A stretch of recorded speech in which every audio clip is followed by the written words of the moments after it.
अब देखते हैं हम इस पे एक न्यूमेरिकल है ना। तो न्यूमेरिकल मैंने लिख रखा है यहाँ पे, क्वेश्चन लिखा है if 10 gram of hydrogen and 96 gram of oxygen react and form water, then calculate amount of water formed and also calculate excess reagent left। ठीक है, तो क्वेश्चन आपको समझ में आ गया होगा कि हाइड्रोजन 10 ग्राम हाइड्रोजन और 96 ग्राम ऑफ ऑक्सीजन, ठीक है, हाइड्रोजन और ऑक्सीजन दोनों रिएक्ट कर रहा है, 10 ग्राम हाइड्रोजन और 96 ग्राम ऑक्सीजन रिएक्ट कर रहा है, और हाइड्रोजन ऑक्सीजन रिएक्ट करके क्या बना रहा है, वाटर H2O बना रहा है। तो बोल रहा है कि वो कितना H2O बनेगा, एक तो हमें वो कैलकुलेट करना है, दूसरा उसने ये पूछा है कि जो एक्सेस रिएजेंट होगा, ठीक है, दो क्वेश्चन दे दिए मैंने इसी में, कि जो एक्सेस रिएजेंट होगा वो कितना बचेगा, ठीक है, जो एक्सेस रिएजेंट होगा वो कितना बचेगा, दोनों का अमाउंट या वेट हमें क्या करना है, कैलकुलेट करना है। ठीक है, तो इसको स्टार्ट करते हैं। तो रिएक्शन मैंने फिर से इसलिए नहीं दी है क्योंकि सिंपल से रिएक्शन इसको हम डायरेक्ट लिख सकते हैं। तो हमें पता है H2 प्लस O2 दोनों रिएक्ट करके क्या बना लेंगे, H2O, ठीक है, दोनों रिएक्ट करके क्या बना लेंगे, H2O बना लेंगे। तो यहाँ पर मैंने लिख दिया ये H2। अब बस हमें ये देखना है कि बैलेंस है क्या, ठीक है, रिएक्शन यहाँ से हमें लैंग्वेज से भी समझ में आ गया। अब हमें देखना है सिर्फ बैलेंस है क्या, 2 हाइड्रोजन होना चाहिए, प्रोडक्ट में 2 हाइड्रोजन है, रिएक्टेंट में 2 ऑक्सीजन एटम है, लेकिन यहाँ पे एक ही ऑक्सीजन एटम है, तो इसको तो मैं बढ़ा नहीं सकता, तो इसको क्या कर दूँ मैं, हाफ कर दूँ 1/2, तो एक ऑक्सीजन एटम हो गया। फिर फ्रैक्शनल फॉर्म में नहीं रहे, रेशियो में ना रहे, तो मैं क्या करूँ, इस पूरी रिएक्शन को क्या करें, इक्वेशन को 2 से मल्टीप्लाई कर दे, तो 2 से मल्टीप्लाई करेंगे तो इधर क्या आ जाएगा, 2 आ जाएगा, यहाँ से ये 2 हट जाएगा फाइनली, और यहाँ पर भी क्या आ जाएगा, 2 आ जाएगा, ठीक है। तो ये बैलेंस्ड केमिकल रिएक्शन हो गई हमारी। अब इसमें हमें बताना है कि अब देख सकते हैं कि जो केस थर्ड में हमने बोला कि 2 रिएक्टेंट होंगे कम से कम, और उन कम से कम 2 रिएक्टेंट के बारे में इंफॉर्मेशन होगी। तो दे रखा है कि हाइड्रोजन भी 10 ग्राम दे रखा है और ऑक्सीजन भी हमें कितना दे रखा है, 96 ग्राम। तो अब वाटर कितना बनेगा वो कौन डिसाइड करेगा, हाइड्रोजन से हम कैलकुलेशन करें या ऑक्सीजन से हम कैलकुलेशन करें, वो हमें अब डायरेक्टली देख के नहीं बता सकते। उसके लिए हमें क्या पता होना चाहिए कि इसमें LR कौन होगा और ER कौन होगा, ठीक है, ये हमें पता होना चाहिए, ठीक है। तो बस यही हमें काम करना है कि यहाँ पर अभी हमें क्या दे रखा है, गिवन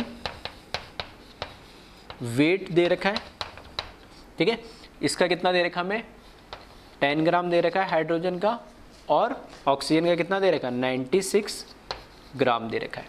तो हम क्या करें, बस इसको पहले क्या करें, क्योंकि हमें LR और ER निकालना है, तो LR और ER के लिए हमें क्या पता होना चाहिए, मोल पता होने चाहिए, ठीक है। कभी भी वेट या वॉल्यूम से हम LR ER नहीं निकालते, ठीक है। तो जो भी हमें डेटा दे रखा है उसमें किस में कन्वर्ट करें, मोल के अंदर। तो मोल के अंदर हमें कन्वर्ट करना है, तो जो मोल होगा, ठीक है, मोल में कन्वर्ट करना है, तो मोल का फॉर्मूला कौन सा यूज करेंगे, वेट अपॉन मॉलिक्यूलर वेट। तो वेट हमें दे रखा है 10, मॉलिक्यूलर वेट किसका, हाइड्रोजन का। तो हाइड्रोजन मॉलिक्यूल है, तो हाइड्रोजन मॉलिक्यूल का मॉलिक्यूलर वेट क्या होगा, एक हाइड्रोजन एटम का 1 होता है, तो 2 का कितना हो जाएगा, 2, तो ये हो जाएगा कितना, 5। यहाँ पे इसकी बात करें हम 96 weight, molecular weight of oxygen molecule, ठीक है। तो ऑक्सीजन मॉलिक्यूल, एक ऑक्सीजन एटम का होता है 16, तो 2 का कितना हो जाएगा, 32, तो 32 3 जा 96, तो 5 मोल्स हमारे पास हाइड्रोजन के हैं, 3 मोल्स हमें ऑक्सीजन के गिवन दे रखे। अब मैं यहाँ से मोल अपॉन SC का रेशियो देखूंगा, मोल अपॉन SC का रेशियो देखेंगे, तो ये मोल अपॉन SC का रेशियो बैलेंस केमिकल रिएक्शन से 5 तो गिवन मोल्स हमें दे रखे, जो वेट दे रखा तो उसको मोल में कन्वर्ट कर लिया, और तो यहाँ लिखा, और जो स्टोइचियोमेट्रिक कोएफिशिएंट है SC, उसकी वैल्यू कितनी दे रखी है, यहाँ पे 2 दे रखी है, ठीक है। बैलेंस केमिकल रिएक्शन से पता लगता है, तो वो लिख दिया मैंने 2, तो 5/2 कितना हो जाएगा, 2.5। यहाँ पर देखेंगे हम, तो यहाँ इसकी वैल्यू मोल कितने दे रखे, 3, और इसका कोएफिशिएंट कितना दे रखा है, 1, तो 3/1, तो ये कितना हो जाएगा, 3। तो यहाँ से अगर हम कंपेयर करें वापस से, तो ये हो जाएगा 2.5 एक वैल्यू हो गई हमारे पास, और 3 एक वैल्यू हो गई हमारे पास।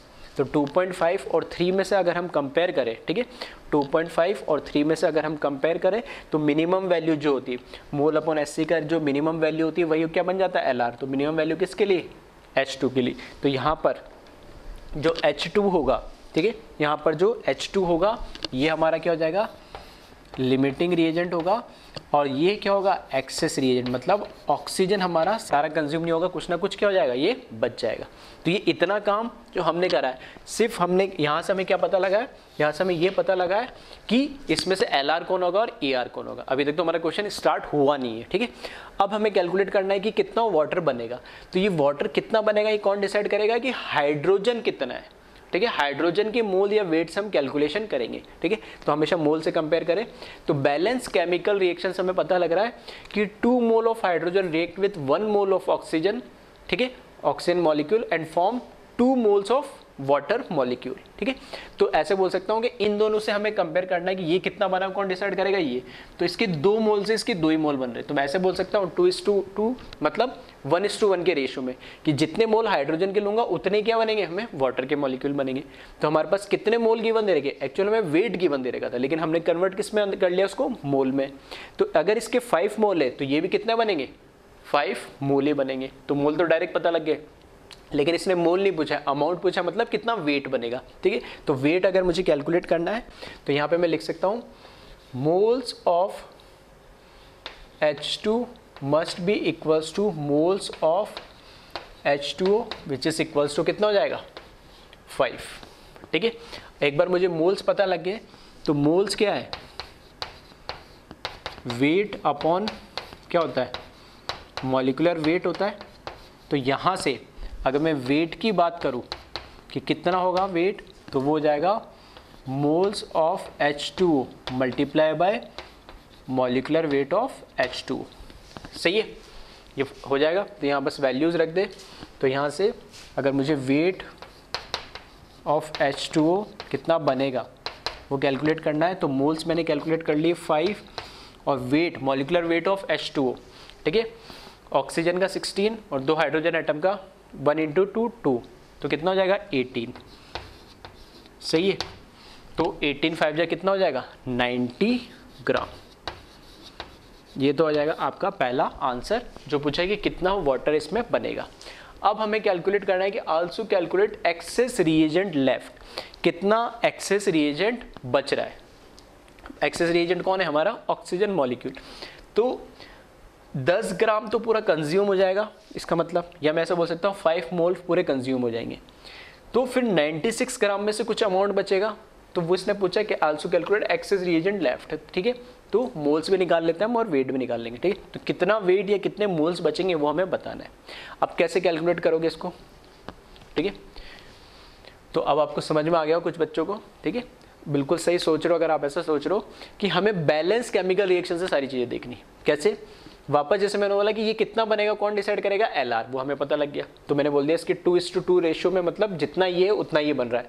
तो यहाँ देखना ये कितना रिएक्ट करेगा वो भी मुझे कौन डिसाइड, हमने नोट लिखा था कि कितना प्रोडक्ट बनेगा वो भी एलआर डिसाइड करेगा, और कितना एक्सेस रिएजेंट बच जाएगा वो भी कौन डिसाइड करेगा, एलआर। या ऐसे भी बोल सकता हूँ कितना एक्सेस रिएजेंट रिएक्ट करेगा वो भी कौन डिसाइड करेगा, एलआर। तो यहाँ पर अब इस बैलेंस केमिकल रिएक्शन से मुझे पता लग रहा है कि इसके 2 मोल्स इसके 1 मोल से रिएक्ट कर रहा है। मतलब जितने मोल्स हाइड्रोजन के होंगे उसके आधे मोल्स ही मुझे किसके चाहिए, ऑक्सीजन मॉलिक्यूल के चाहिए। तो यहाँ पे हमने मोल्स तो निकाल ही लिए। यहाँ पर क्या है, यहाँ पर देखना ध्यान से, यहाँ पे 5 मोल्स है और यहाँ 3 मोल्स है ऑक्सीजन के। तो जो हमारा एलआर होता है वो तो पूरा क्या होता है, कंज्यूम हो जाता है। तो 5 मोल्स तो पूरे के पूरे क्या हो जाएंगे, कंज्यूम हो जाएंगे। अगर 5 मोल पूरे कंज्यूम हो जाएंगे तो इस बैलेंस रिएक्शन के अकॉर्डिंग उसके आधे मोल्स ही ऑक्सीजन के चाहिए होंगे। तो अगर 5 मोल्स कंज्यूम हो रहे तो ऑक्सीजन के कितने, इसके आधे, मतलब 2.5 मोल कंज्यूम होंगे। नहीं मतलब कितना रह जाएगा, 0.5 मोल अभी भी इस रिएक्शन के अंदर बच जाएगा, किसका, ऑक्सीजन मॉलिक्यूल का जो रिएक्ट नहीं होगा। आ रही मेरी बात समझ में, फिर से सुन लेना मैं क्या बोल रहा हूँ। बैलेंस केमिकल रिएक्शन से हमें पता लगेगा। तो यहाँ से मुझे पता लग रहा है कि इसके 2 मोल 1 मोल के साथ रिएक्ट कर रहे हैं, तो ये तो पूरा खत्म हो जाएगा, ठीक है। तो हमारे पास इसके 5 है और इसके 3 मोल है, तो जितने हाइड्रोजन के मोल्स है उसके ही आधे मोल्स चाहिए हमें तो बस, ठीक है। कोफिशिएंट क्या है वही तो हमें पता लगता है। तो अगर हमारे पास इसके 5 मोल्स हमें गिवन दे रखे तो इसके आधे ही मोल्स, मतलब 5 के आधे कितने होंगे 2.5, ठीक है। तो 2.5 मोल ही कंज्यूम होंगे, इसका मतलब है 0.5 मोल अभी भी किसके बच जाएंगे, ऑक्सीजन मॉलिक्यूल के बच जाएंगे, वो इतना लेफ्ट हो जाएगा, ठीक है, रिमेन हो जाएगा, ठीक है। तो यही लिख रहा हूं मैं, ठीक है। तो ये मैंने समझा दिया, फिर इसको मैं लिख रहा हूं मोल्स ऑफ ऑक्सीजन लेफ्ट। तो टोटल तो 3 थे, उसमें से 2.5 कंज्यूम हो जाएंगे, तो कितने रह जाएंगे 0.5 मोल्स, ठीक है। तो अगर मोल्स यहाँ सिर्फ मैंने लिख दिया कैलकुलेट एक्सेस रीजन लेफ्ट, तो अगर मोल्स पूछता तो आंसर क्या होता 0.5 मोल्स। अगर इसका वेट मुझे चाहिए तो वापस मोल वाला फॉर्मूला यूज़ कर लो। तो मोल का फॉर्मूला क्या होता है, moles of O2 equals to weight upon molecular weight, ठीक है। तो मोल्स कितने बच गए इसके 0.5 मोल्स। वेट अगर पूछा है तो मैं वेट यहाँ से निकाल लूँगा, और मॉलिकुलर वेट O2 का कितना हो जाएगा 16 × 2 32। तो यहाँ से जो वेट होगा वो कितना जाएगा 0.5 × 32, ठीक है। तो 1/2 हो जाएगा। तो वेट अगर मैं बोलूँ आंसर क्या हो जाएगा इसका 16 ग्राम। तो अगर वेट पूछता तो 16 ग्राम, मोल पूछता तो 0.5 मोल्स, ठीक है। तो इस तरीके से क्वेश्चन देख सकते हो। कैलकुलेशन बहुत ज़्यादा लंबी चौड़ी नहीं, सब चीज़ें क्या लॉजिकल है, ठीक है। और लॉजिकल सिर्फ कॉन्सेप्ट से जाना है हमें। तो बेस्ट कंडीशन क्या है कि हमारे पास बैलेंस्ड केमिकल रिएक्शन होनी चाहिए, जो हमेशा लिखी हुई मिलेगी। नहीं है तो हम उसको, ठीक है, लैंग्वेज से लिख सकते हैं, नहीं, ठीक है। कुछ कुछ रिएक्शन आप लिखना भी आ रही होगी। और सबसे बड़ी बात है हमें उसको अगर बैलेंस दे रखी तो अच्छी बात, नहीं दे रखी तो सबसे पहले बैलेंस करना है, क्योंकि बैलेंस्ड होगी तभी हम बता सकते हैं कि उनकी जो स्टोइचियोमेट्रिक कोफिशिएंट होती है वो एक मोल की जैसे ट्रीट करते हैं, किस रेशियो में वो रिएक्ट करते हैं, नहीं बस। उसके बाद हमें LR ER कैसे निकालना है वो मैं बता ही चुका हूँ, और बाकी की चीज़ें तो हम ये कैलकुलेट पहले से कर ही रहे, ठीक है। तो इसको कॉपी कर लें। अब बात करते हैं हम सीक्वेंशियल रिएक्शन की, ठीक है। सीक्वेंशियल रिएक्शन क्या होती है, नाम से तुम्हें पता लगा होगा सीक्वेंस, ठीक है। एक सीक्वेंस में रिएक्शन हो रही है, मतलब अगर मैं बोलता हूँ 4 रिएक्शन अगर हो रही है तो 4 रिएक्शन हो रही है तो एक सीक्वेंस में हो रही होगी। जब पहली रिएक्शन हो जाएगी उसके बाद सेकंड रिएक्शन होगी, सेकंड रिएक्शन होगी तो फिर थर्ड होगी, थर्ड हो जाएगी फिर फोर्थ, फिर फिफ्थ, इस तरीके से। तो एक सीक्वेंस में 1 by 1 जो रिएक्शंस होती है उनको हम क्या बोलते हैं सीक्वेंशियल रिएक्शंस। इसमें ऐसा क्यों होता है, क्योंकि जो पहली रिएक्शन हो रही है, फॉर एग्जाम्पल मैंने 2 या 3 कोई भी रिएक्टेंट ले लिए तो वो रिएक्ट करके कुछ ना कुछ प्रोडक्ट बना रहे होंगे। तो जो पहली रिएक्शन का हमारा प्रोडक्ट है वो दूसरी रिएक्शन का क्या काम करेगा, रिएक्टेंट जैसे, यानी तो वो जब तक रिएक्टेंट नहीं बनेगा दूसरी रिएक्शन का तब तक वो रिएक्शन कैसे प्रोसीड हो सकती, ठीक है। इसी तरीके से जो दूसरी रिएक्शन का प्रोडक्ट होगा वो तीसरी रिएक्शन के लिए क्या काम करेगा, एक रिएक्टेंट जैसे। तो सीक्वेंशियल रिएक्शन में एक सीक्वेंस में, ठीक है, 1 by 1 इसलिए होती है क्योंकि एक रिएक्शन कंप्लीट होगी तो उसका जो प्रोडक्ट बनेगा वो दूसरे के लिए रिएक्टेंट, दूसरी रिएक्शन जब हो जाएगी तो उसका जो प्रोडक्ट बनेगा वो तीसरे का रिएक्टेंट, एंड सो ऑन। इस तरीके से रिएक्शन 1 by 1 मैनर में होगी, एक साथ पैरेलल। पैरेलल रिएक्शन का क्या मतलब है कि अलग अलग एक ही साथ 4 रिएक्शन स्टार्ट होगी। तो एक साथ 4 कब होगी, जब सबके रिएक्टेंट क्या अलग अलग होंगे, या हो सकता है कि वो रिएक्टेंट अलग अलग तरीके से रिएक्ट कर सके, ठीक है। तो इनको और डिटेल्स में वैसे पैरेलल और सीक्वेंशियल जो रिएक्शंस होती हैं इनको डिटेल में हम केमिकल काइनेटिक्स आता है 12th क्लास का टॉपिक उसमें देखेंगे। लेकिन यहाँ मोल कॉन्सेप्ट में जो न्यूमेरिकल पॉइंट ऑफ व्यू से हमें देखना है, ठीक है, वो उस वे में मैं इसको समझाने की कोशिश कर रहा हूँ। फर्स्ट जो पॉइंट इसमें लिखा है, in sequential reaction more than 1 reaction running in sequence, ठीक है। वो मैं आपको बता ही चुका हूं कि एक से ज्यादा रिएक्शन होती है जो सीक्वेंस में 1 by 1, ठीक है, एक के होने के बाद दूसरी, दूसरे के बाद होने तीसरी, इस तरीके से चलती रहती है। सेकेंड पॉइंट हमने लिखा है at least 1 substance is common between 2 reaction, ठीक है। इसका क्या मतलब है, मैंने बोला कि एक रिएक्शन जो हो रही है पहली उसका कुछ ना कुछ प्रोडक्ट बनेगा, वो जो प्रोडक्ट बन रहा है वो सेकंड रिएक्शन के लिए क्या करेगा, एज ए रिएक्टेंट काम करेगा। तो मैं बोलूं फर्स्ट और सेकंड रिएक्शन में कॉमन कुछ ना कुछ हुआ, बिल्कुल हुआ। जो पहली रिएक्शन का जो प्रोडक्ट है वो दूसरी रिएक्शन के लिए क्या काम कर रहा है, रिएक्टेंट का काम। तो कम से कम एक सब्सटेंस तो कॉमन होना ही चाहिए, ठीक है। हो सकता है 2 प्रोडक्ट बन रहे हो और दोनों ही प्रोडक्ट दूसरी रिएक्शन आपस में वापस रिएक्ट करके कुछ तीसरी चीज बना ले रहे हो, लेकिन ऐसा कोई जरूरी नहीं है। लेकिन हाँ, कम से कम एक कम से कम एक सब्सटेंस तो कॉमन होना चाहिए। कॉमन कैसे होगा कि एक मैंने माना कि A प्लस बी मिलके C बनाया, ठीक है, C प्लस डी बनाया मैंने मान लिया, लेकिन C फिर किसी E के साथ रिएक्ट करके कोई अलग F ऑब्जेक्ट बना रहा है नहीं, ठीक है। तो कहने का मतलब है कि पहले रिएक्शन का प्रोडक्ट कम से कम एक, दूसरी रिएक्शन का कम से कम एक रिएक्टेंट होना चाहिए।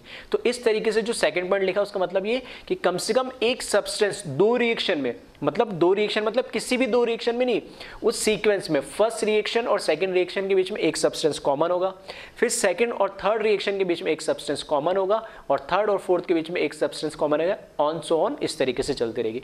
तो कॉमन होने का मतलब क्या, सीक्वेंस मैंने वही बता रहा हूं कि एक का जो प्रोडक्ट बनाएगा और दूसरे के लिए क्या काम करेगा, रिएक्टेंट का काम, तो वो अपने आप क्या हो जाएगा, कॉमन हो जाएगा, ठीक है। फिर थर्ड जो पॉइंट लिखा है, अब इस पे जो क्वेश्चन बनता है वो क्या बनता है, वही मैंने लिखा है, generally in sequential reaction information about substance of first reaction is given and ask about substance of last reaction और वाइस वर्सा। इसका क्या मतलब है कि हमेशा, जैसे मैंने मान लिया 4 रिएक्शन दे रखी, तो 4 रिएक्शन में मुझे क्या दे रखा होगा कि हमने अभी तक जो अभी क्वेश्चन करे, 3 क्वेश्चंस करे, 3 टाइप के क्वेश्चंस करे, ठीक है, रिएक्शन बेस पे। तो एक चीज़, हाँ एक चीज़ मैं और बताना भूल गया कि हो सकता है कई बच्चों को लग रहा हो कि यहाँ पे मैंने केस 2 ही लिखा हो रहेगा वो, ठीक है। मैंने अभी जब देखा उसको ध्यान से तो उसमें था कि केस 2, वो केस 3 कर लेना, ठीक है। मैंने हेडिंग तो चेंज कर दी थी, लेकिन केस 2 को केस 3 लिखना भूल गया था। तो केस 3 में क्या बोला था मैंने कि 2 से ज़्यादा रिएक्टेंट तो होंगे, 2 या 2 से ज़्यादा रिएक्टेंट तो होंगे, लेकिन इन्फॉर्मेशन भी 2 या 2 से ज़्यादा रिएक्टेंट के बारे में होगी। तो ये यहाँ पे भी यही बताना चाह रहा हूँ कि जनरली क्या होता है, फर्स्ट रिएक्शन का हो सकता है किसी एक रिएक्टेंट या हो सकता है 2 रिएक्टेंट के बारे में हमें इन्फॉर्मेशन दे रखी हो, वो इन्फॉर्मेशन दे रखी हो और हमें पूछा हो फोर्थ रिएक्शन में जो प्रोडक्ट बन रहा है उसके बारे में कुछ उसने पूछ लिया हो, मोल बताओ, वेट बताओ, कुछ भी बताओ। आ रही बात समझ में? तो बस वही चीज है। इसका उल्टा ये हो सकता है कि फाइनल बोल दे फोर्थ रिएक्शन का प्रोडक्ट है उसके बारे में हमें कुछ इंफॉर्मेशन दे रखी हो और पूछ ले इनिशियल जो रिएक्शन में हमारा रिएक्टेंट था उसके बारे में पूछ ले कितने इनिशियल में मोल्स लिए थे, तो उसका बिल्कुल हम उल्टा प्रोसेस शुरू कर देंगे, ठीक है। तो कैसे होगा न्यूमेरिकल, वो एक एग्जाम्पल के थ्रू मैं बता दूंगा, ठीक है। मतलब जो थर्ड पॉइंट लिखा इसमें ये बताना चाह रहे किस तरह के क्वेश्चन बनता है। तो हो सकता है कि फर्स्ट रिएक्शन के बारे में कोई ना कोई रिएक्टेंट के बारे में इंफॉर्मेशन दे रखी होगी और लास्ट रिएक्शन में जो हमारा प्रोडक्ट रहा होगा उसके बारे में कुछ पूछा गया होगा। इसका वाइस वर्सा का मतलब इसका उल्टा ऐसा हो सकता है कि हो सकता है लास्ट रिएक्शन का जो प्रोडक्ट है उसके बारे में कोई इंफॉर्मेशन होगी तो उसका बिल्कुल उल्टा स्टेप चलेंगे हम कैलकुलेशन में और फर्स्ट रिएक्शन के बारे में कुछ उसने पूछा हुआ होगा, ठीक है। तो एक बार इसको कॉपी कर ले और एक क्वेश्चन को लेता हूं मैं मतलब एक एग्जांपल के फॉर्म में क्वेश्चन लिख रहा हूं और उससे हम समझेंगे सीक्वेंशियल रिएक्शन के क्वेश्चंस कैसे आते हैं और एग्जैक्टली इसका फ्रेम कैसा होता है, ठीक है। तो इसको कॉपी कर ले एक बार। अब इस पे ये क्वेश्चन मैंने दे रखा है, ठीक है। क्वेश्चन क्या दे रखा है, if 5 moles of A and 10 moles of B are reacting with each other according to given reactions then calculate maximum mole of X form, ठीक है। मैंने 3 रिएक्शन लिखी और तीनों क्या अननोन के फॉर्म में, ठीक है। मतलब कोई ऐसे स्पेसिफिक रियल एलिमेंट्स नहीं लिए मैंने, ABCD XYZ इस तरीके से अननोन एलिमेंट्स ले लिए। ये पहली रिएक्शन है जिसको मैंने इस तरीके से फर्स्ट करके लिखा है, ये सेकंड, ये थर्ड, ये क्वेश्चन में गिवन होगी तुम्हें, ठीक है। 2 3 4 5 कितनी भी रिएक्शन हो सकती है। अब इस रिएक्शन को ध्यान से देखोगे तो इसमें क्या दे रखा है, 2A + 3B गिव्स 5C, ठीक है। ये जो रिएक्शन जैसे दे रखी है उसको हम वैसे ही रीड करना है और जब भी कोई रिएक्शन अननोन के फॉर्म में दे रखी हो तब अपना दिमाग नहीं लगाना है कि वो बैलेंस्ड है या नहीं है, क्योंकि अननोन में मुझे नहीं पता है कि आगे एलिमेंट, क्योंकि हम बोलते हैं जो LHS में है वो RHS में, ठीक है। हमने ये भी पढ़ा है कौन सा, principle of conservation of mass, तो उसमें हम बोलते हैं कि अगर इधर हाइड्रोजन है तो इधर भी हाइड्रोजन होना चाहिए, तो वो तो मैं देख के बता सकता हूँ, लेकिन अब वहाँ A नहीं है, यहाँ पे भी A नहीं, क्योंकि अननोन के फॉर्म में कुछ भी लिखा हो सकता है, तब हम नहीं बता सकते। तो जब भी अननोन लिखा हो तो जैसी जो रिएक्शन लिखी है उसको हमेशा क्या मान के चलना है, बैलेंस्ड मान के चलना है, ठीक है। तो यहाँ पे भी ये जो इसके कोफिशिएंट लिखे हुए उनको एज इट इज रखना, उनको चेंज नहीं करना, ये मान के चलो कि क्या है, बैलेंस्ड फॉर्म में। अब यहाँ पर क्या है, A और B रिएक्ट कर रहे हैं, यहाँ 2 मोल A के 3 मोल B के रिएक्ट करके 5 मोल C के बना रहे, ये बैलेंस रिएक्शन दे दी, ठीक है। तो इसने हमें दे दिया, ये तो हमें रिएक्शन से पता लग रहा है। गिवन हमें क्या दे रखा है कि A के हमें कितने गिवन मोल दे रखे, 5, और B के कितने मोल दे रखे, 10। तो A और B के मोल तो हमें गिवन दे रखे इसने फर्स्ट रिएक्शन में, और A B से रिएक्ट करके C बन रहा है और इससे जो C बना है, जो मैं बता रहा था, इसका जो प्रोडक्ट बना है वो सेकंड रिएक्शन का क्या बन गया, रिएक्टेंट। यहां पे C फिर किसे D रिएक्टेंट से रिएक्ट करके कुछ बना रहा है E और F। फिर वापस यहां पर देखोगे तो ये जो F है, फिर वो F जो प्रोडक्ट है वो थर्ड रिएक्शन का क्या बन गया, रिएक्टेंट बन गया, और F G के साथ रिएक्ट करके कुछ X वापस प्रोडक्ट बना ले रहा है। ठीक है, तो मैं ये कह रहा था कि एक रिएक्शन में का प्रोडक्ट है दूसरे रिएक्शन का क्या बनता है, रिएक्टेंट बनता है। और जो हमने पॉइंट लिखा था कि दो रिएक्शन में कम से कम एक सब्सटेंस कॉमन होना चाहिए, तो जनरली कौन होगा, पहले रिएक्शन का जो प्रोडक्ट है वो दूसरे रिएक्शन में कैसे रिएक्टेंट जैसे काम कर रहे हैं, जैसे यहाँ पे सी है, फिर इस रिएक्शन में ये एफ जो प्रोडक्ट है वो दूसरे रिएक्शन के अंदर ये कॉमन है, इसमें कोई कॉमन नहीं मिलेगा। ठीक है, किसमें, एकदम जो हम बोल सकते हैं कॉन्जिक्यूटिव रिएक्शन में, मतलब जिस सीक्वेंस में रिएक्शन होगी, जब तक ये रिएक्शन नहीं होगी तब तक ये नहीं होगी, जब तक ये रिएक्शन नहीं होगी तब तक ये नहीं होगी। तो जब एक रिएक्शन होने के बाद पर्टिकुलर जब दूसरी रिएक्शन हो रही है, उन दोनों में कोई ना कोई एक सब्सटेंस कॉमन होगा, जैसे यहाँ पे सी कॉमन है। फिर जब ये रिएक्शन हो जाएगी तभी ये रिएक्शन होगी, तो इन दोनों में कुछ कॉमन है, वो क्या है, एफ है। ठीक है, ये तो वही सारे पॉइंट्स जो वहाँ पे लिखाए थे इस एग्जाम्पल में बता दिए। अब आते हैं हम इस क्वेश्चन पे। तो क्वेश्चन में पूछ रहा है कि मैक्सिमम मोल ऑफ एक्स, मतलब ये कितना बनेगा। जो थर्ड हमने पॉइंट लिखा था, मैंने न्यूमेरिकल पॉइंट ऑफ व्यू से मैंने बोला था कि हो सकता है फर्स्ट रिएक्शन में कुछ इन्फॉर्मेशन जो हमें ए और बी के बारे में दे रखा 5 और 10 मोल, तो फर्स्ट रिएक्शन के अंदर हमें कुछ इन्फॉर्मेशन गिवन है, और थर्ड रिएक्शन का हमारे पास जो प्रोडक्ट बन रहा है उसके बारे में हमसे पूछा है। इसका उल्टा क्वेश्चन ये हो सकता था कि इसके बारे में हमें कह दिया होता कि ये इतने मोल बन रहे हैं, तो बताओ कि इसके कितने इनिशियल हमने ए या बी के मोल्स लिए होते, किसी भी एक के बारे में पूछ लेता। ठीक है, क्वेश्चन दोनों तरीके से इस तरीके से बन सकता है। अब हम आते हैं इस क्वेश्चन पे, तो इसको स्टार्ट करते हैं। ठीक है, अब हमें देखना ए के मुझे कितने दे रखे 5 मोल और बी के मुझे कितने दे रखे 10 मोल्स। ठीक है, इसके कितने दे रखे, यहाँ पे लिख देता हूँ मैं, इसके 5 मोल दे रखे और इसके कितने दे रखे 10 मोल। अब सी के कितने मोल बनेंगे मुझे कैसे पता लगेगा, तो वापस ये कौन सा आ गया, केस थर्ड, जिसमें कम से कम दो रिएक्टेंट के बारे में इंफॉर्मेशन, ए और बी दो रिएक्टेंट के बारे में इंफॉर्मेशन है, तो मैं डायरेक्ट नहीं बता सकता सी कितना बनेगा। सी पता लगाने के लिए मुझे क्या चाहिए होगा कि ए और बी में से ये पता होना चाहिए कि LR लिमिटिंग रिएजेंट कौन है। तो लिमिटिंग रिएजेंट कैसे कैलकुलेट करेंगे, लिमिटिंग रिएजेंट अगर आपको कैलकुलेट करना है तो हमें क्या करना पड़ेगा, मोल अपॉन SC का रेशियो। ठीक है, तो मोल अपॉन SC का रेशियो अगर हम देखें, ठीक है, मोल अपॉन SC का रेशियो हम देखें तो मोल तो यहाँ पे 5 गिवन है और SC कितना है 2, तो ये वैल्यू कितनी हो जाएगी 2.5। यहाँ पर कितना है 10/3, तो ये कितना आएगा 3.3 समथिंग कुछ वैल्यू आएगी। तो दोनों में से मिनिमम वैल्यू, फिर से दोनों में से मिनिमम वैल्यू कौन सी है, वो है 2.5 जो मिनिमम है, तो वही क्या बना देगा हमें, यहाँ पर क्या देगा, ये LR होगा रिएक्शन और ये क्या होगा ER।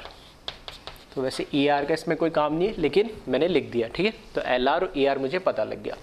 तो अब कहने का मतलब यहाँ पर ये है कि यहाँ पर, ठीक है, इस रिएक्शन में C कितना बनेगा वो कौन डिसाइड करेगा, वो डिसाइड करेगा A, क्योंकि वो हमारा क्या है LR है। ठीक है, तो C कितना बनेगा वो कौन डिसाइड करेगा, A करेगा। तो अब उसके रेस्पेक्ट में जब मैं इसकी कैलकुलेशन करूंगा तो मैं किसके मोल कंसिडर करूंगा, A के। तो अब देखना इस रिएक्शन से मुझे पता लग रहा है कि बैलेंस केमिकल रिएक्शन से मुझे पता लग रहा है कि A के 2 मोल से C के कितने मोल बन रहे, 5। तो ओरिजिनल हमें कितने मोल दे रखे, इसके 5 मोल, तो उससे C के कितने मोल बनेंगे। तो इस तरीके से कर सकते हैं यूनिटरी मेथड से। ठीक है, 2 मोल A से हमारे पास 5 मोल क्या बन रहे, C बन रहे। तो 1 मोल्स ऑफ A से कितने बनेंगे, इसको क्या करेंगे 5/2 मोल ऑफ C बनेंगे। 2 को इसके नीचे डिवाइड कर देंगे। अब गिवन कितने दे रखे हमें, इनिशियल मोल A के 5, तो फिर 5 मोल ऑफ A से कितने बनेंगे 5/2 into 5, that is 25/2 mole of C बनेंगे। आ रही बात समझ में। तो यहाँ पर कितने बनेंगे 25/2 मोल ऑफ C बनेंगे। तो यहाँ पर मैं लिख दे रहा हूँ, यहाँ पर, ठीक है, यहाँ पर मैंने लिख दिया 25/2 मोल क्या बनेंगे, सी के बनेंगे। यानी अब ध्यान से सुनना, ठीक है, थोड़ा मेरे पास, ठीक है, बोर्ड इतना सही है, तो मैं इसी में मैं सारी कैलकुलेशन करूंगा, तो थोड़ा सा, ठीक है, जब आप लिखना चाहो तो थोड़ा सा स्पेस दे के लिखना इसको, ठीक है। पहले 3 रिएक्शन एक साथ लिख लेना, जब सॉल्यूशन लिखो, ठीक है, तो वापस से ये रिएक्शन में स्पेस दे के लिखना, ठीक है, या पहले एक बार पूरा सॉल्यूशन देख लो, फिर बाद में अपने जगह के अकॉर्डिंग मैनेज कर लेना। तो अब 25/2 मोल्स क्या बनेंगे हमारे पास, सी बनेंगे।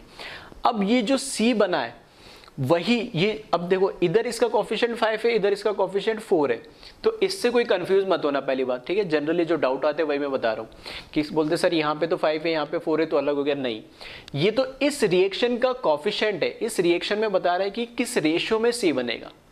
फिर ये कोफिशिएंट मुझे ये बता रहा है कि इस रिएक्शन में सी किस रेशियो से डी के साथ रिएक्ट करेगा, तो उस कोफिशिएंट से कोई फर्क नहीं पड़ रहा है। हाँ, ये 25/2 मोल्स क्या है, मेरे फर्स्ट रिएक्शन में सी के बने हैं। तो ये जो पूरा सी बना है, उस पूरे को क्या मान के चल रहा हूं मैं, ये पूरा का पूरा सी इतना ही अमाउंट क्या करेगा, रिएक्ट करेगा सेकंड रिएक्शन में। तो यहां मैंने क्या करा, जहां मैंने कर दिया 25/2, ठीक है, और ये क्या लिखे मैंने, मोल लिख दिया वापस, 25/2 मोल सी के लिख दिए। ये इतना पूरा का पूरा क्या करेगा, रिएक्ट करेगा। अब ये जो पूरा 25/2 मोल रिएक्ट करेगा, तो अब ये देखे इसके अंदर, ठीक है, अब इसमें ये देखे कि 25/2 जो मोल रिएक्ट करा है उसके साथ डी कुछ रिएक्ट करेगा क्या। तो पहली बात तो डी के बारे में मुझे, सेकंड रिएक्शन में डी के बारे में मुझे कोई इन्फॉर्मेशन ही नहीं है। तो जैसे फर्स्ट रिएक्शन मैंने LR ER निकाला था, वो काम यहां पर हो गया खत्म, क्योंकि ये तो इसका कोफिशिएंट तो ठीक है, लेकिन मुझे क्या इसके मोल गिवन है क्या, नहीं है। तो ये केस कौन सा बन गया, केस 2 बन गया अब ये, जिसमें मेरे पास 2 तो रिएक्टर दे रखे, लेकिन इंफॉर्मेशन सिर्फ एक ही के बारे में। तो जब एक ही के बारे में इंफॉर्मेशन है तो मैं कैलकुलेशन भी उसके अकॉर्डिंग ही करूंगा, यानी ठीक है, पहली बात तो ये। तो यहां से मुझे इसकी कोई इन्फॉर्मेशन नहीं दे रखी, तो इसकी बात होगी खत्म, यहां से मुझे कैलकुलेशन आगे बढ़ा दी। अब आ रही है यहाँ पे प्रोडक्ट आ गया मेरे पास 2, एक E बन रहा है और F बन रहा है। तो क्या मैं E के भी मोल निकाल लूँ और F के भी मोल निकाल लूँ क्या? अगर जरूरत होती क्वेश्चन में पूछता तो मैं वो भी करता, लेकिन नहीं है तो मैं नहीं करूंगा। क्यों? क्योंकि मुझे निकालना अल्टीमेटली X के मोल। अब देखना X के मोल निकालना है तो इस रिएक्शन में और इस रिएक्शन में कॉमन कौन सा सब्सटेंस है उसको मैं ध्यान से देखूं, क्योंकि इस रिएक्शन से E भी बन रहा है और F भी बन रहा है, लेकिन इस रिएक्शन में सिर्फ F रिएक्ट करेगा। अगर मैं E के निकाल लेता हूं मोल्स कितने बनेंगे तो वो मेरे कोई काम ही नहीं आएंगे। हाँ, F के मैंने मोल्स निकाल लिए तो वो मुझे पता लगे जितने मोल्स इसके बन रहे वो सारे के सारे मोल क्या मान के चलूंगा मैं, यहाँ पे फिर से क्या कर रहे हैं, रिएक्ट कर रहे हैं। आ रही मेरी बात समझ में? तो यहाँ पर ये भी तुम्हें ध्यान देना होगा कि इस तरीके से अगर 2 या 2 से ज्यादा प्रोडक्ट दे रखे तो कौन से प्रोडक्ट के लिए मुझे कैलकुलेशन करनी, ऐसा नहीं सबको कैलकुलेट करने लगे और टाइम उसमें आपने क्या कर दिया, खराब कर दिया। ठीक है, तो यहाँ पर मैं किसके लिए कैलकुलेट करूंगा, तो पहले तो C, ठीक है, C से मैं कैलकुलेशन करूंगा और किसकी कैलकुलेशन करूंगा, सिर्फ F के कैलकुलेशन करूंगा। ठीक है, ये एरो बनाने का मतलब है कि इससे मैंने A से C के मोल कैलकुलेट करे और यहाँ पर अब मैं C से किसके मोल कैलकुलेट करूंगा, F के। क्यों? क्योंकि इसमें कॉमन क्या F है, F से फर्दर ये रिएक्शन जाएगी। कितना F बना उस पर डिपेंड करेगा X। ठीक है, E से नहीं डिपेंड करेगा कि X कितना बन रहा है। ठीक, अब आ जाओ यहाँ पे, तो वापस वही लिख रहा हूं मैं। ठीक है, ये लिखा था मैंने फर्स्ट रिएक्शन के लिए। ठीक है, सेकंड रिएक्शन के लिए वापस इसी तरीके से लिखेंगे। तो मेरे पास ये है कि F के कितने मोल्स बनेंगे, तो देखना अगर जैसे इसमें लिखा सेम वैसे कर लेना कैलकुलेशन। ठीक है, तो मैं डायरेक्ट लिख दे रहा हूँ यहाँ पे। ठीक है, F के लिखूंगा डायरेक्ट। ठीक है, यहाँ पे लिख रहा हूँ मैं मोल्स ऑफ F प्रोड्यूस्ड। ठीक है, तो कैलकुलेशन कैसे लिखेंगे, जैसे यहाँ पे लिखा था सेम ऐसे लिख लेना, 2 मोल्स ऑफ A लिखा ना, वैसे यहाँ पे क्या लिखेंगे, इस बैलेंस केमिकल रिएक्शन से मुझे दिख रहा है कि 4 मोल ऑफ C से कितना बनेगा, 6 मोल ऑफ F। तो यहाँ पे लिखेंगे 4 मोल ऑफ C से कितना बनेगा, 6 मोल ऑफ F बनेगा। ठीक है, फिर 1 मोल से कितना बनेगा, तो 6/4 आ जाएगा। तो फिर हमें गिवन टोटल मोल्स कितने हैं इसके पास, 25/2 मोल्स। तो इससे कितना बनेगा, तो यहाँ पे मैं डायरेक्ट लिख रहा हूँ। तो देखना 4 मोल से 6 बनेगा, तो 1 मोल से कितना बनेगा, 6/4, और 25/2 से कितना मिलेगा, तो उससे क्या कर देंगे इसको मल्टीपल, ठीक है। मेरे पास जगह नहीं है इसलिए मैं ये इस तरीके से यूनिटरी मेथड यहाँ पे लगा रहा हूँ, डायरेक्ट मैं ये वैल्यू लिख रहा हूँ, ठीक है। तो इसी तरीके से चाहो तो जब आप सॉल्यूशन लिखो तो इस तरीके से इसको भी लिख सकते हो। तो जब इसको कैलकुलेट करेंगे, ठीक है, तो ये तो हो जाएगा 3 टाइम्स, तो ये कितना हो जाएगा 25/3 70, तो 75 कितना आ जाएगा 4 आ जाएगा, सही है। तो 75/4 मोल्स बनेंगे किसके, एफ के यानी, ठीक है। तो यहाँ पर बस मैं डायरेक्ट लिख दे रहा हूँ, यहाँ पर 75 कितने 4 मोल्स एफ के बन गए। अब ये जो 75/4 मोल्स एफ के बने, ये मान के चल रहा हूँ कि सारे के सारे जो मोल्स है वो थर्ड रिएक्शन में क्या करेंगे, पार्टिसिपेट करेंगे और रिएक्ट करेंगे। तो यहाँ पे मैं फिर से लिख दे रहा हूँ, यहाँ पे जो मोल है ये है मेरे पास 75/4 मोल्स, ठीक है, 75/4 मोल्स है ये। अब इससे मुझे पता करना है कि x कितना बनेगा। फिर से g के बारे में मुझे कोई इन्फॉर्मेशन नहीं है तो फिर इसका कोई लेना देना नहीं है। हाँ मुझे तो, क्योंकि x क्वेश्चन में फाइनल मुझे क्या पूछा है, x के बारे में पूछा है और यहाँ x पे मैं आ गया, तो f से मैं डायरेक्ट क्या करूँगा, कैलकुलेट करूँगा किसकी, x की वैल्यू है, ठीक है। तो यहाँ से वापस वही है, अब तो समझ में आ गया होगा कि बैलेंस केमिकल रिएक्शन से मुझे पता लग रहा है कि 3 मोल F से क्या बनेगा 8 मोल ऑफ X, तो 1 मोल से कितना बनेगा F के 8/3, तो 70/4 से कितना मिलेगा, तो डायरेक्ट लिख दे रहा हूँ मैं, ठीक है। तो यहाँ पे लिख दे रहा हूँ मोल्स ऑफ X प्रोड्यूस्ड, ठीक है। तो वापस यहाँ लिख रहा हूँ मैं 3 मोल से 8 बनेगा तो 1 मोल से कितना बनेगा 8/, ठीक है। सेम जैसे ये लिखा यूनिटरी मेथड वैसे इसके अंदर x में भी लिख लेना, तो ये बन जाएगा 8/3 इंटू 75/4, ठीक है। इसको कैलकुलेट करेंगे तो 3 टाइम्स करेंगे तो 25 आ जाएगा और 2 टाइम्स करेंगे तो 8 आएगा, तो ये कितना आ जाएगा 50 मोल्स, ठीक है। कैलकुलेट करके देख ले इसको, तो यहाँ पर फाइनल क्या आ जाएगा, x के कितने बनेंगे 50 मोल्स बनेंगे और ये हमारा क्या होगा फाइनल आंसर होगा, ठीक है। ये हमारा फाइनल आंसर है। तो इस तरीके से सीक्वेंशियल रिएक्शन, ठीक है, मैंने 3 रिएक्शन लिए सीक्वेंस में से 4 भी हो सकती है, 2 भी हो सकती है, 5 भी हो सकती है, ठीक है। तो बस सारे कॉन्सेप्ट इस एग्जांपल से मैंने समझाने की कोशिश करी। और क्वेश्चन रिवर्स भी हो सकता था वो क्या करता, ये दे देता कि 50 मोल्स हमारे पास एक्स अगर बन रहे इस 3 सीक्वेंशियल रिएक्शन के अंदर, तो मुझे बताइए ए की जगह वो बोल देता बी के मोल्स बताओ कितने इनिशियली होंगे, या बोल देता कि ए के इनिशियल मोल्स कितने होंगे। तो सारा काम उल्टा करते हैं हम, क्या करते हैं इस रिएक्शन को, जैसे हमने निकाला 50 मोल से 75/4 मोल से 50 मोल्स बन रहे, तो मैं उल्टा करता, क्या करता, अब मैं देखता कि इस रिएक्शन में और इस रिएक्शन में कॉमन क्या है, तो वापस देखता कि यहाँ पर F और F कॉमन है, तो मैं G की वैल्यू नहीं निकालता, किसके निकालता, वापस F की वैल्यू निकालता। तो यहाँ से उल्टा कर लेता कि 8 मोल से कितने बन रहे 3 मोल बन रहे, तो 1 मोल से कितने बनते 3/8 मोल्स, तो 50 से कितने बनते मल्टीप्लाई करके, तो F की वैल्यू आ जाती, फिर F की वैल्यू लिखता, फिर इसमें से मैं देखता C की निकालू या D की निकालू, तो यहाँ से मुझे पता लग रहा है कि इसमें C बन रहा है, समझा। तो इस तरीके से वो रिएक्शन क्या चलती, उल्टी चलती, उल्टी कैलकुलेशन, मतलब रिवर्स डायरेक्शन में कैलकुलेशन करते हैं। तो दोनों तरह के क्वेश्चंस इसमें क्या कर सकते हैं, बन सकते हैं। तो इस तरीके से सीक्वेंशियल रिएक्शंस को क्वेश्चंस आ सकते हैं और इस तरीके से हमें उन्हें क्या करना है, अटेम्प्ट करना है, ठीक है। तो एक बार इसको कॉपी कर ले और ध्यान से देख ले।